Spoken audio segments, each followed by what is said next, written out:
Hi everyone. So I'm actually here, recording from a different angle inside my room. So hopefully it looks better. With there's less clutter and everything. So my room is very cluttered right now. But anyway, I just wanted to make a video today about something which I had been thinking about. I believe that I actually made a few videos about this concerning the expression, the particular expression in the eyes of a narcissist. And the one video was about some parkour. Yeah, basically the third white, which is either above or below in the eyes. And from what I have managed to gather, I don't think I'm the only one who has actually seen it in a narcissist when they fly off into a rage. And the thing is that actually based on the videos, if you do a search word, narcissist black eyes, yeah. Other than the sampaku, okay, there's another series of different videos about that. The color, the part of the color of the eyes, where let's say, everyone has different color for their eyes, depending not just on your ethnicity, but even also it's a biological thing because some people have green eyes, some people have gray eyes, and a lot of it is down to what we call melanin. Yeah, melanin in the eyes. But the color aside, this is linked to also the it's a neurological and biological issue which is linked to certain chemicals. So okay, I've talked about some parkour and also the idea that that when this narcissist actually throw a rage, sometimes in some cases you might see even the red veins coming across the white, as if they're like really deprived of sleep or something. But I don't even just think it's that. There's something about that particular expression because you know that okay, we have like a lot of like TV shows and not just TV shows but media in terms of movies. You see like, okay, for example, in Lord of the Rings you have like the elves who are so beautiful, who are like who have their blonde with all their different color of eyes, but once they start, for example, turning darker, like for example, Lady Galadriel turns dark, she marshals the power of the elven ring that she has. She appears as a drowned woman, and then that thing with her eyes makes her look like a woman who just a elvish woman who was just drowned and then came back to life, and she was like glowing green. Yeah, her hair was like white instead of gold, and she was, instead of like the blonde, like gold that she had. And it's like of course, you have that kind of thing in the media where when once characters become darker, their eyes change color, and of course we see a lot of this in the media. But I think in real life, if you have encountered narcissists before, you might notice that I don't know who has actually experienced that themselves. For me, I definitely have seen it. I've seen it at least once, and it's actually pretty scary because when it happened, it was actually on the day of my being discarded by the narcissist. I saw that particular narcissist's eyes, from a relatively I would say a medium brown. Initially that, okay, the eyes, there are three parts: the white, then you have the iris, which is the color of the eyes, then followed by that one thing in the back, the middle is called the pupil. Yeah, so the black, totally pitch black part. And in case when most people actually experience narcissistic, they witness narcissistic rage, they actually report that the black part of the narcissist actually totally turns, it dilates to the point that it overcomes the whole color. So, and I've told y'all before about Ted Bundy, the serial killer. I think it was in the 1960s or 70s. Yeah, 60s and 70s. During a point when he was doing all this killing of different women, he admitted eventually to having killed 30 women, and he thought that he would actually get away with the crime. Yeah, he actually didn't ask for a lawyer. He became his own defense in the court, and according to what journalists said, the journalists who interviewed him, they said that whenever they interviewed Ted Bundy, there was something that was really strange about his eyes, because Ted Bundy had really, really piercing blue eyes, but whenever he narrated his killings of these women, they report that the piercing blue, which was like it's not even this blue, it's even lighter than this blue, it turned from this the blue to a total pitch black. Okay, so I mean Ted Bundy's problem was psychopathy. It was a totally different disorder from narcissism, but let's just say this one thing with narcissism is that narcissism is actually very close to psychopathy in some areas, and even if we don't really just I know there'll be people who are very sympathetic, saying, oh, we need to humanize narcissists because blah blah blah, yeah, but they are humans. No, they're not humans. They are closer to psychopaths than to humans, to normal humans.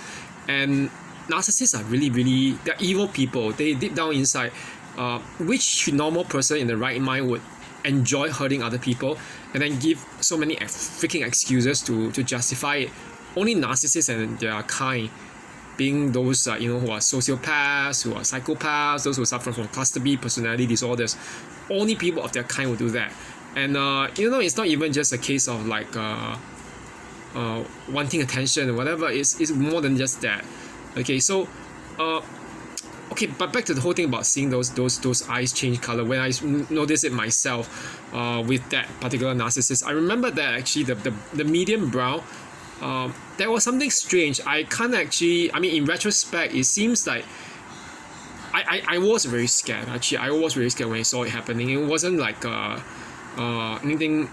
It was nothing short of like having seen hell in the eyes, because you know that they say the eyes are the windows to the soul, but there's no soul.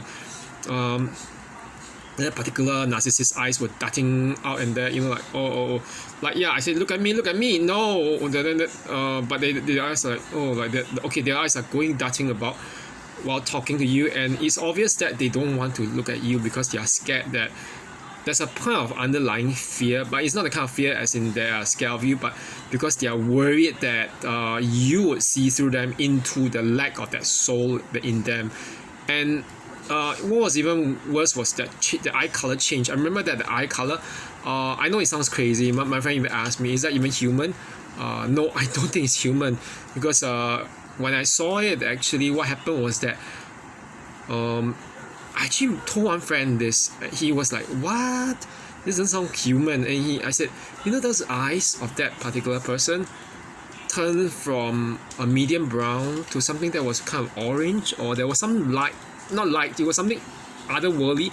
And then from that, for a short brief moment, I think I caught something where that even if there's any so-called lightening of the color of the iris, the iris, it suddenly changed to total pitch black like hell, and the person suddenly just withdraw. It was very violent withdrawal. It's not as if I wasn't doing anything, but they withdraw and then just like they love to stage their so-called withdrawal from you. It's not that they are scared of you. They're just trying to stage it to make you look like the bad person.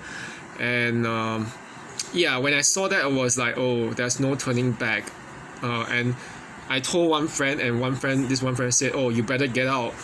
You're not in a very safe situation. So I mean, very thankfully it was in public. They could have done anything to you, even if it is in public. And it was actually at a cafe, so in the Starbucks cafe. But it's strange because there were like people around, and the person was extremely violent and animated in the kind of aggression. But once you see that, it's a sign that there's no turning back. Yeah, you have to leave. You continue to stay on, whether the person is a friend, family member, or a romantic partner or spouse, whatever. You are going to be in danger. You could get killed. Okay, I don't want to scare you, but yeah, anything could happen to you. So at the point in time, everything just ended, and then but I remember that when I actually walked off, we kind of walked together, open close commas, with the person just giving me kind of like I despise you, the kind of look, looking at skulls, the eyes are like and then and we just said bye, and as like, okay, so let's just have a goodbye hug, and everything just as the person turned the back to me. I remember that I actually caught another micro expression that was also the like a smirk. It's like I messed up with Kevin, like kind of smirk. And I know that not many people can catch micro expressions, but I do catch it, and I did catch it. And then and yeah, after that I realized, at the end of it I told my friends said, are you gonna like try your best to patch up that relationship or that whatever?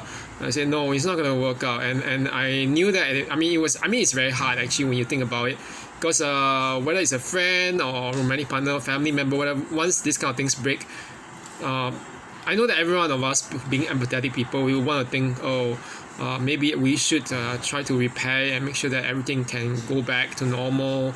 But there's no normal in the thing to begin with right from the start. It's all fake, yeah. And because it's just fake, how can you have anything normal in it? You want to be healthy, and okay. So the color change aside, there was something else that I thought. It felt a little bit like there was some spirit in it. I don't know what. It felt really strange and uncanny, as if there was some other presence controlling that person. I made some other videos about this, and I know there was one video about the narcissist and their relationship to the body, narcissist and demonic possession, and everything. But I think that you were to just think about those eyes, it's not even just sampaku, the third white, but it's also the very fact that the color changed so dramatically and drastically to black as the pits of hell, yeah. And I don't know what everyone's spirituality is and or belief, what it boils down to, and I want to be universal, because I believe that no matter what, whether whatever your religion, whatever your faith, narcissism is not exactly it's not occurring within any context of just Western culture or Eastern culture, whatever alone, or neither is it just restricted to Judeo-Christian society or even anything like that. Because I know there are people who are like, let's say, atheists and whatever, or who believe in other religions, who have experienced narcissistic abuse or narcissists themselves, and they say the same thing about that eye color change.